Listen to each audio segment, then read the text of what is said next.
Bismillahirrahmanirrahim.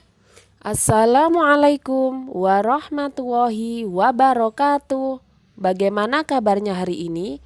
Ustazah doakan semoga santri ustazah yang soli dan soliha selalu dalam keadaan sehat dan selalu dalam lindungan Allah Subhanahu wa Ta'ala. Amin.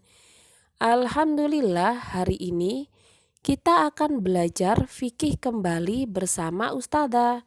Kita akan melanjutkan materi hukum dan tata cara sholat kusufain. Sudah siap anak-anak sholih dan sholihah? Insya Allah sudah siap semua ya. Hukum sholat kusufain. Hukum sholat kusufain adalah sunnah muakkadah bagi muslim atau muslimah saat mukim atau safar.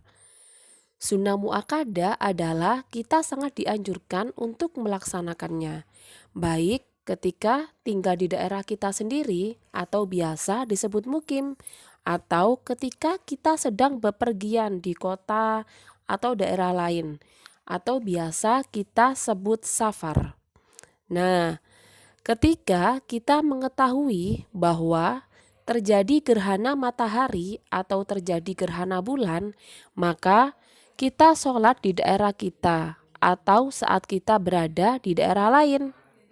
Nah, menurut sunatullah atau hukum Allah, gerhana matahari terjadi pada akhir bulan, sedangkan gerhana bulan terjadi saat bulan bersinar terang di malam hari. Itu tadi kejadian gerhana matahari dan gerhana bulan ya. Salat kusufain atau salat gerhana matahari atau bulan lebih baik dilaksanakan di masjid atau boleh juga dilaksanakan di rumah. Sedangkan hikmah dari salat kusufain adalah agar manusia takut kepada Allah Subhanahu wa Ta'ala dan kembali bertaubat kepada Allah Subhanahu wa Ta'ala. Sedangkan waktu sholat kusufain adalah dari awal terjadi gerhana hingga berakhirnya gerhana. Itu tadi adalah waktu sholat kusufain. Nah, bagaimana tata cara sholat kusufain? Yang pertama, tidak ada azan dan iqomah. Jadi anak-anak sholih dan sholihah, sholat kusufain ini tata caranya khusus ya, berbeda dengan ketika kita sholat fardu. Jadi yang pertama tidak ada azan dan iqomah.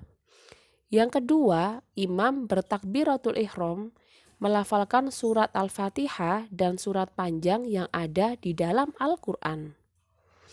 Yang ketiga, setelah melafalkan surat, kemudian ruku dengan ruku yang lama atau panjang. Setelah itu, berdiri sambil mengucapkan Sami Allahu liman hamidah, Rabbana walakal ham. Tata cara selanjutnya yang kelima adalah tidak sujud, melainkan melafalkan lagi surat Al-Fatihah dan surat yang lebih pendek dari yang pertama. Lalu ruku dengan ruku yang lebih pendek dari yang pertama. Yang ketujuh, bangkit dari ruku. Yang kedelapan, sujud 2 kali dengan sujud yang panjang, atau sujud yang pertama lebih panjang dari sujud yang kedua. Di antara 2 sujud harus ada duduknya ya. Setelah sujud yang kedua, berdiri untuk melaksanakan rokaat kedua. Rokaat kedua ini sama dengan rokaat pertama, hanya lebih ringan atau pendek.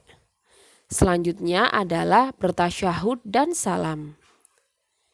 Yang terakhir, dilanjutkan dengan khutbah yang berisi nasihat kepada umat manusia dan mengingatkan mereka tentang peristiwa besar yang sedang terjadi agar hati mereka lembut, memperbanyak doa dan sedekah.